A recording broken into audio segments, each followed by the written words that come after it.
सरस्वती शिशु मंदिर वार्षिक उत्सव मत डकई गेस्ट हिसाब से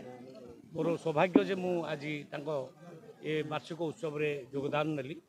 एवं बहुत बढ़िया कार्यक्रम है जहाँ सुविधा असुविधा अच्छी से लेखिक मत मु निश्चित भाव में से सब पूरण करी। बहु विडम्बना कथा थिला आज की 23 वर्ष पूरी थिले मध्य अनुष्ठान को कौन पूर्व सरकार पांठिर दान आसी नाला एवं जहाँ गिरिधारी साहू जी ये डोनेट कर जगह को तांकर सुजोग संतान श्रीजुक्त प्रशांत कुमार साहू दिलीप कुमार साहू प्रताप साहू से जगह को निजस्व भाव में सरस्वती शिशु मंदिर को डोनेट कर निजस्व पांठिर दुई भाई बा तीन भाई मिसे अक्लांत परिश्रम कर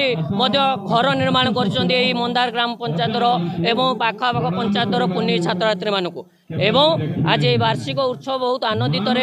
सरला एवं गोटे कथा कहि आपण माध्यम ये वार्षिक उत्सव माध्यम कहि जे प्रत्येक पिला शिक्षा उपर गुरुत्व जी देवा दरकार संस्कार उपर से गुरुत्व देवा दरकार जदि संस्कार शिखिबे ताले पिलाटी निश्चय शिक्षा पाइबो एवं जो लक्ष्य रे पहुंचा कथा से लक्ष्य रे पहुंची पारिबो।